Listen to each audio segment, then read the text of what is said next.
এই মাহফিলগুলোতে, এবং আমরাও বিভিন্ন মাহফিলে যাই, বিভিন্ন মাহফিলে দেখি অধিকাংশ শ্রোতারা হলো বিশেষ করে যুবকেরা। বর্তমানে যুবকেরা ইসলামের দিকে আগাচ্ছে ওয়াজ মাহফিলগুলোর মাধ্যমে, এই বয়ান ওয়াজ শোনার মাধ্যমে। তো ওয়াইজিনগণ, উলামায়ে কেরামগণ, যারা ইসলামিক স্কলার, তারা যে আলোচনাগুলো কোরআন এবং হাদিস থেকে করছেন, এই আলোচনাগুলো শুনে শুনে আমাদের যুবক ভাইয়েরা, যারা বাংলাদেশের ভবিষ্যৎ, এই যুবক ভাইয়েরা ইসলামের ভবিষ্যৎ, এদের মাধ্যমে ইসলামকে বাংলা জমিনে প্রতিষ্ঠিত করা সম্ভব। কথা বলেন ঠিক কি না? যুবকেরা যদি ইসলামের ছায়াতলে আসে, ইসলামের পথে চলাফেরা শুরু করে, তাহলে ভবিষ্যৎ বাংলাদেশ হলো ইসলামের বাংলাদেশ। ঠিক কিনা বলেন? ভবিষ্যৎ বাংলাদেশ হবে কোরআনের বাংলাদেশ ইনশাআল্লাহ। সুতরাং আমরা কিভাবে ইসলামের বাংলাদেশ তৈরি করতে পারবো, কোরআনের বাংলাদেশ তৈরি করতে পারবো, নিজেকে কোরআনের একজন ধারক বাহক বানাতে পারবো, সে ব্যাপারে আজকে আলোচনা হবে ইনশাআল্লাহ। সম্মানিত ভাইয়েরা, আল্লাহ পাক সূরা শামসের মধ্যে ছোট ছোট দুটো আয়াতে অনেক বড় দুটা হুকুম দিয়েছেন। কদ আফলাহা মান তাযাক্কা, আল্লাহ পাক এখানে বলেছেন তোমার নফসকে, তোমার আত্মাটাকে পরিশুদ্ধ করো। যারা করতে পারবে তারা সফলতা অর্জন করতে পারবে। সুবহানাল্লাহ পড়েন। আমার ভাইরা, রব্বুল আলামিন বলছেন, ইয়া আইয়ুহাল্লাযীনা আমানুত্তাকুল্লাহ, ও পৃথিবীর ঈমানদার মুমিনেরা তোমরা শোনো, তোমাদেরকে আমি রব্বুল আলামিন একটা গুরুত্বপূর্ণ হুকুম দিলাম। ইত্তাকুল্লাহ, বান্দা তোমরা তাকওয়া অর্জন করো, খোদাভীতি অর্জন করো। এই তাকওয়া খোদাভীতি অর্জন করলে বান্দা তোমার দুনিয়াতেও ফায়দা হবে, লাভ হবে, আবার পরকালেও লাভ হবে। সুবহানাল্লাহ পড়েন। রব্বুল আমিন বললেন, বান্দা শোনো, দুনিয়াতে কি লাভ হবে? ইয়া আইয়ুহাল্লাযীনা আমানুত্তাকুল্লাহ, বান্দা ঈমানদারেরা তোমরা যদি তাকওয়া অর্জন করতে পারো, ওয়াকুলু কওলান সাদীদা, আর যদি সদা সর্বদা সত্যের উপর অবিচল থাকতে পারো, সত্যটাকে স্থাপন করতে পারো, সত্যকে বাস্তবায়ন করার জন্য যদি কষ্ট মুজাহাদা জিহাদ করতে পারো রে বান্দা, তাহলে আমি রব্বুল আলামিন তোমাকে দুইটা পুরস্কার দান করব। এক নম্বর পুরস্কার হলো ইসলিহ লাকুম আমালাকুম। রব্বুল আমিন বলছেন, বান্দা শোনো, তোমার জীবনের যত নেক আমলগুলো আছে বান্দা, আমি আল্লাহ তাকওয়া অর্জন করা এবং নেক কাজ করার জন্য প্রচেষ্টা করা, সদা সর্বদা সত্যের উপর অবিচল থাকা, এই দুইটা কাজের জন্য বান্দা তোমাকে আমি সর্বপ্রথম রব্বুল আলামিন পুরস্কার দান করব। তোমার জীবনের সকল আমলগুলোকে আমি আল্লাহ কবুল করে নেব। সুবহানাল্লাহ। ইসলিহ লাকুম আমালাকুম, তোমার আমলগুলো, আমালুন মানে আমল, একটা আমল, আমাল মানে বহু বচন, অনেক আমল। মিনস আমাদের জীবনের সব আমলগুলোকে আল্লাহ পাক তাকওয়া যার মধ্যে অর্জন হবে, ওই বান্দার জন্য আল্লাহ পাক জীবনের সব আমলগুলো, নেক আমলগুলোকে কবুল করে নেবেন। সুবহানাল্লাহ। ওয়ায়াগফির লাকুম যুনুবাকুম, আর বান্দা শোনো, তোমরা দুনিয়ার জমিনে শয়তানের ধোঁকায় পড়ে, নফসের ধোঁকায় পড়ে গুনাহ করবা, এটা আমি জানি। আর বান্দা যারা মুমিন হবে তাদের জন্য বড় পেরেশানির বিষয় হলো, তারা তাদের জীবনের গুনাহগুলো নিয়ে রবের সামনে তো দাঁড়ানোর মতো কোনো অবস্থা থাকবে না। তাহলে কি দরকার? তোমাদের গুনাহগুলো মাফ করে নেওয়া দরকার। বান্দা আমি এটা জানি, এ কারণে তোমাদের জন্য অফার দিয়ে দিলাম, যদি আমি রব আমার ভয়টাকে দিলের মধ্যে বসাতে পারো, তাহলে রব্বুল আমিন কথা দিলেন, ও বান্দা, দিলের মধ্যে রবের ভয়, দুনিয়ার বুকে সদা সর্বদা সত্যের উপর অবিচল থাকার প্রচেষ্টা, এই দুইটা কাজের মাধ্যমে আমি রব্বুল আমিন বান্দা তোমাকে কথা দিলাম, তোমার জীবন জিন্দেগির সকল গুনাহগুলোকে আমি আল্লাহ মাফ করে দেব। সুবহানাল্লাহ। আল্লাহ জীবনের গুনাহগুলো মাফ করে দেবে। সুবহানাল্লাহ। কত বড় নিয়ামত, কত বড় ফজিলত। এবার আমরা এই তাকওয়া খোদাভীতি কেমনে অর্জন করতে পারবো, এটা ব্যাপারেও রব্বুল আমিন নির্দেশনা দিয়েছেন, দুনিয়ার কমন সেন্সের ব্যবস্থাপনা দিয়েছেন। দেখেন, আমি যদি মনে করি আমি স্বর্ণকার হব, তাহলে আমি কিন্তু স্বর্ণকারের সাথে থেকে থেকে স্বর্ণকারের দোকানে থেকে কাজটা আস্তে আস্তে শিখব। আমি যদি মনে করি আমি ইউটিউবার হব, তো আমি হুট করে ক্যামেরা নিয়ে কিন্তু ইউটিউবে সব কিছু আপলোড করে দেবো, এমনটা নয়, হবে না, এটা সম্ভব না। আমাকে সে কাজ জানতে হবে, শিখতে হবে, ওই ব্যক্তির সাথে উঠা বসা করা লাগবে, থাকা লাগবে। এরপরে আমি যদি মনে করি রাজমিস্ত্রি হব, তো যারা রাজমিস্ত্রির কাজ করে তাদের সাথে আগে লেবারই করতে হবে, এরপরে আস্তে আস্তে মিস্ত্রি হব। কাঠ মিস্ত্রি হতে চাইলে তাদের সাথে থাকতে হবে, এরপরে আস্তে আস্তে হতে পারবো। এমনি এমনি তো কেউ শিখতে পারবে না। তার মানে হলো আমি যে কাজ শিখতে চাই, যেই গুণ আমি অর্জন করতে চাই, ওই গুণের অধিকারী, ওই কাজ যারা বেশি ভালো জানে তাদের সাথে থাকা লাগবে। কথা ঠিক কিনা? তাহলে যদি আমি তাকওয়া অর্জন করতে চাই, আমার দিলের মধ্যে যদি রবের ভয় পয়দা করতে চাই, প্রবেশ করাতে চাই, তাহলে কি করতে হবে? রব্বুল আমিন বলছেন, বান্দা দুনিয়ার জমিনে যেমন মানুষেরা রাজমিস্ত্রি হতে চাইলে রাজমিস্ত্রির সাথে থাকবে, কাঠমিস্ত্রি হতে চাইলে তার সাথে থাকতে হবে। কেউ যদি ইঞ্জিনিয়ার হতে চায় ইঞ্জিনিয়ারের সাথে থাকা লাগবে। কেউ যদি ডাক্তার হতে চায় তাহলে ডাক্তারি কলেজে তাকে পড়াশোনা করা লাগবে। সুতরাং বান্দা শোনো, আমি আল্লাহ তোমাদেরকে রাস্তা দেখায় দিলাম। যারা আমি রব আমার ভয় অর্জন করতে চায়, আমার ভয় পেতে চায়, তারা আমার বান্দাদের মধ্যে যে সকল বান্দারা আমি রব আমারে ভয় করে, তোমরা তাদের সাথে থাকো। সুবহানাল্লাহ পড়েন। আল্লাহ রাস্তা বাতায় দিয়েছেন। রব্বুল আমিন বলছেন, বান্দা শোনো, ইন্নামা ইয়াখশাল্লাহা মিন ইবাদিহিল উলামা।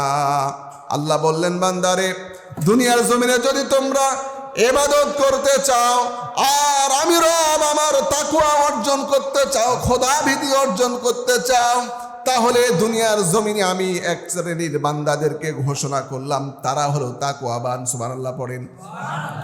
ইন্নামা নিশ্চয় ইয়াখশাল্লাহ আমি রব আমারে ভয় করে, মিন ইবাদিহিল আমার সব বান্দাদের মধ্য থেকে, উলামা যারা উলামায়ে কেরাম, যারা আলেম ইলম ধারণকারী ইলম বহনকারী, যাদের মধ্যে আমি রব, আমি কোরআন আমার কোরআনের ইলম যাদের মধ্যে আছে, ওই সকল বান্দারায় দুনিয়ার বুকে আমি রব আমাকে সবচাইতে বেশি ভয় করে। সুবহানাল্লাহ পড়েন। হলো বুঝতে হবে দুনিয়ার জমিনে যারা আলেম হয়েছে, যারা কোরআনের জ্ঞান অর্জন করেছে, যারা রবের ভয় অর্জন করেছে, তারা হলো আল্লাহর ঘোষিত সবচাইতে বেশি আল্লাহকে ভয়কারী বান্দা। বুঝতে পেরেছেন তো ইনশাআল্লাহ? পৃথিবীর বুকে যত বান্দা আছে সব বান্দাদের মধ্য থেকে আল্লাহ পাক নিজেই আলাদা করে দিলেন মিন ইবাদিহিল উলামা, যারা ইলম অর্জন করেছে, আলেম হয়েছে, এরা হলো আমার প্রিয় এবং আমাকে ভয় করে এমন বান্দা। সুতরাং তুমি যদি স্বর্ণকার হতে চাও তাহলে স্বর্ণকারের কাছে যেমনি ভাবে থাকবা, তুমি যেমন রাজমিস্ত্রি হতে চাইলে রাজমিস্ত্রির কাছে তোমাকে থাকতে হবে, তুমি ডাক্তার ইঞ্জিনিয়ার হতে চাইলে ওই শ্রেণীর মানুষদের কেস তোমাকে যেমন থাকা লাগবে। তো তুমি যদি বান্দা আমার ভয় আমার তাকওয়া তোমার দিলের মধ্যে অর্জন করতে চাও, তাহলে আমি ঘোষণা করলাম দুনিয়ার বুকে উলামায়ে কেরামের আমি রব আমাকে সবচাইতে বেশি ভয় করে। সুতরাং তাদের সাথেই তুমি থাকো, তাদের সংস্রব গ্রহণ করো, তাদেরকে দুনিয়াতে বন্ধু হিসেবে গ্রহণ করে নাও। চিল্লা করেন সুবহানাল্লাহ। এটা আল্লাহর ঘোষণা। শুধু তাই নয়, রব্বুল আমিন আরো বলেছেন, ইয়া আইয়ুহাল্লাযীনা আমানুত্তাকুল্লাহ ওয়া কুনু মা'আস সাদিকিন। ও দুনিয়ার ইমানদারেরা শোনো, তোমরা যদি তাকওয়া অর্জন করতে চাও তাহলে ওয়া কুনু মা'আস সাদিকিন, সদা সর্বদা সত্যবাদিতা, যারা সালেহ বান্দা, যারা আমার ইবাদত করে, আমাকে ভয় করে, আমার মতো করে আমার তাকওয়া অর্জন নিয়ে জীবনে বাস্তবায়ন করে, এমন বান্দাদের সংস্রব গ্রহণ করতে থাকো। এটা আমি আল্লাহ তোমাদেরকে আমার পক্ষ থেকে একটা হুকুম দান করলাম। সুবহানাল্লাহ। এটা আল্লাহ তাআলার নির্দেশ। সুতরাং প্রিয় মুহতারাম উপস্থিতি, আজকে এ ব্যাপারে আলোচনা করার বিশেষ উদ্দেশ্য হলো বছরের শুরুর জুমাতে আমরা উপস্থিত হতে পেরেছি। বছরের শুরু মুহূর্তে আমাদের জীবনটাকে সাজানোর, আমাদের জীবনটাকে 25 সালে ইন ফিউচারে জীবনটা কিভাবে পরিচালনা করব, এই সিদ্ধান্ত, এই ব্যবস্থাপনা এখন থেকে গ্রহণ করতে হবে। এই জন্য আজকের এই ব্যাপারে আলোচনা। আমরা যদি ভালো মানুষ হতে চাই, আল্লাহর কাছে প্রিয় বান্দা হতে চায়, তাহলে আল্লাহর প্রিয় বান্দা যারা, তাদের সাথে তাদেরকে বন্ধু হিসাবে আমাদেরকে দুনিয়াতে গ্রহণ করা লাগবে। ঠিক কিনা বলেন? এতদিন জীবন যাপন করেছি, কখনো চোয়ানিখোরের সাথে চলাফেরা করেছি, কখনো নেশাখোরের সাথে চলাফেরা করেছি, কখনো আমরা আমাদের জীবনে চুরি ডাকাতি করে ফেলেছি, খারাপ ব্যক্তিদের সাথে চলাফেরা করেছি, খারাপ বন্ধুদের সাথে দুনিয়াতে চলেছি। এখন থেকে যদি আমরা আমাদের জীবনের সিদ্ধান্তটা চেঞ্জ করি, পরিবর্তন করি, যদি মনে করি আল্লাহর প্রিয় হতে চাই, আল্লাহ প্রিয় হতে চাইলে রব্বুল আমিনের ঘোষিত প্রিয় বান্দা যারা, তাদের সাথে চলা লাগবে কিনা? কথা বলেন ঠিক কিনা? আমরা যদি আল্লাহর প্রিয় মাহবুব বান্দাদের সাথে চলতে চাই, তাহলে তাদেরকে বাছাই করতে হবে, বন্ধু হিসাবে তাদেরকে গ্রহণ করা লাগবে। বিশ্বনবী বললেন, উম্মতেরা শোনো, দুনিয়ার জীবনে যদি ভালোভাবে চলতে চাও, পরকালীন জীবনে গুনার কারণে যখন তোমার হিসাব নেওয়া হবে, এরপরে হিসাবের পরে যখন একটা কন্ডিশনে তোমার জাহান্নামে দেওয়া হবে, তো দুনিয়াতে এমন বন্ধু গ্রহণ করো। বিশ্বনবী বলছেন, দুনিয়াতে এমন সাথী বানাও, এমন সঙ্গী বানাও, যেই সঙ্গীর উসিলা করে কাল কিয়ামতের দিন রব্বুল আমিন তোমাকে জান্নাতে ঘোষণা করার একটা সুযোগ খুঁজবেন। কেমনটা? বিষয়টা হলো এমন, রব্বুল আমিন বলবেন তোমরা জাহান্নামী। এরপরে বলা হবে, ফেরেশতারা বলবে, আয় আল্লাহ, তোমার এই বান্দাদেরকে জাহান্নামী ফয়সালা করা হলো, তাদেরকে আমরা জাহান্নামের মধ্যে নিয়ে যাব। আল্লাহ রব্বুল আমিন বললেন, ফেরেশতা থামো, আমার নেককার বান্দাদেরকে তো আমি জাহান্নামে দিতে চাই না, আমার প্রিয় হাবিবের উম্মতদেরকে তো আমি জাহান্নামের মধ্যে দিতে চাই না, তাদেরকে কি করব? ফেরেশতাদের জবাবে রব্বুল আমিন বলবেন, ও ফেরেশতা, তাদের আমলনামার মধ্যে কি নেক আমল নাই? ফেরেশতা বলবে, রব্বুল আমিন তাদের নেক আমল কম, খারাপ কাজ গুনার আমলটা বেশি হওয়ার কারণে তারা জাহান্নামী। আল্লাহ বলবেন, আমি তাদেরকে জাহান্নামে দিতে চাই না। দেখো দেখো, তাদের আমলনামার মধ্যে তাদের ছেলে মেয়ে সন্তানেরা উলামায়ে কেরাম আছে কিনা খুঁজো। ফেরেশতা বলবে, আল্লাহ তাও নাই। এবার রব্বুল আমিন বলবে, দেখো তাদের আমলনামার মধ্যে, তাদের জিন্দগির মধ্যে এমন কোন বন্ধু ছিল কিনা, সে তার আলেম একজন বন্ধুকে ভালোবেসেছে, মসজিদের ইমাম সাহেবকে ভালোবেসেছে, মাদ্রাসা তলবে ইলমদেরকে ভালোবেসেছে, মহাব্বত করেছে। আল্লাহর ফেরেশতারা দেখবে তার আমলনামার মধ্যে এমন কিছু আমল পাওয়া যাবে, জিন্দগির মধ্যে এমন কিছু লিপিবদ্ধ পাওয়া যাবে, যারা নাকি তাদের বন্ধু হিসাবে একজন মসজিদের ইমামকে বানিয়েছিল, মাদ্রাসার মুআল্লিমদেরকে বানিয়েছিল, মাদ্রাসার তলবে আলেমদেরকে ভালোবেসেছিল, মহাব্বত করেছিল।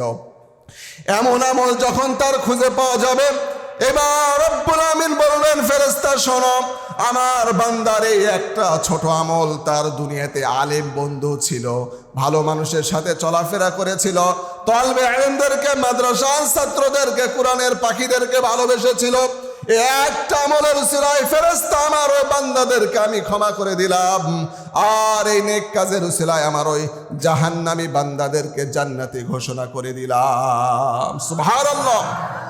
বিশ্বনবী বললেন, এক পর্যায়ে রব্বুল আমিন মানুষের এই আমলগুলো দেখবেন, এই আমল দেখে আমলের উসিলায় তাদেরকে জান্নাতি ঘোষণা করবেন। সুবহানাল্লাহ।